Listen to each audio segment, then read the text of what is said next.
New York City, a city where buildings don't just stand, they speak.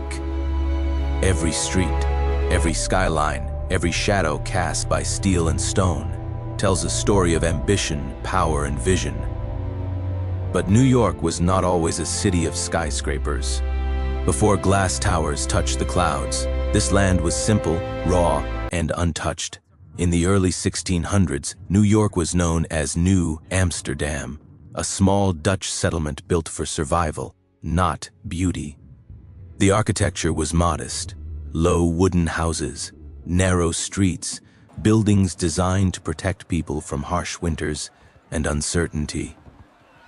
No one imagined that this quiet colony would one day redefine architecture for the entire world. Everything changed in the 19th century. Industrialization arrived, immigration exploded, millions came searching for opportunity, and New York had a problem. There was no space to grow outward. So the city chose a bold solution. It decided to grow upward. In the late 1800s, iron and steel replaced wood and brick. Elevators were invented, engineering evolved, and suddenly height was no longer a limit. The Flatiron Building, completed in 1902, shocked the world with its strange triangular shape. People laughed at it. Critics called it impossible. But Flatiron proved something important. New York was no longer following architectural rules. It was creating them. Then came the skyscraper age.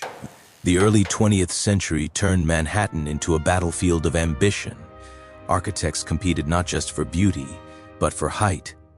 The Chrysler Building rose with Art Deco elegance, its stainless steel crown shining like a symbol of the future.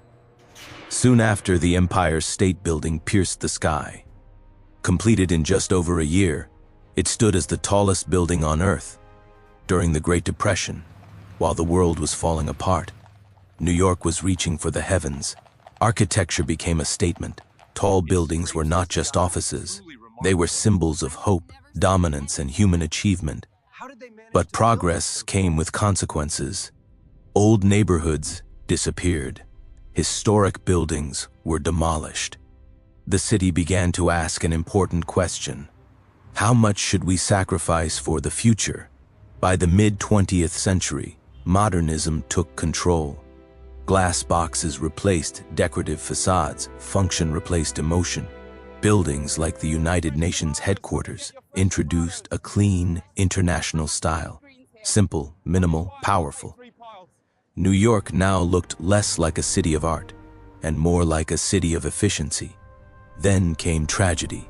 September 11th, 2001, the destruction of the World Trade Center changed New York's skyline forever. Architecture was no longer just about height or beauty. It became about meaning, memory, and resilience. From the ashes rose one World Trade Center, not just a skyscraper, but a monument. Its height, 1,776 feet, was chosen to symbolize freedom and rebirth. New York had been wounded, but it stood taller than ever. In the 21st century, New York architecture entered a new era: sustainability, innovation, bold experimentation. Buildings like the High Line transformed abandoned infrastructure into living public space. Super-tall residential towers reshaped the skyline, slender, glassy, and controversial. Some call them masterpieces. Others call them monuments to inequality. Once again, architecture sparked debate. Today, New York is a living museum of architecture. Dutch colonial homes, Art Deco icons, modern glass giants, all existing in the same city, all telling different chapters of the same story. New York's architecture is not perfect, but it is honest.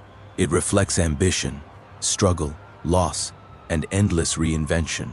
Because in this city, buildings don't just rise, they fight their way into history.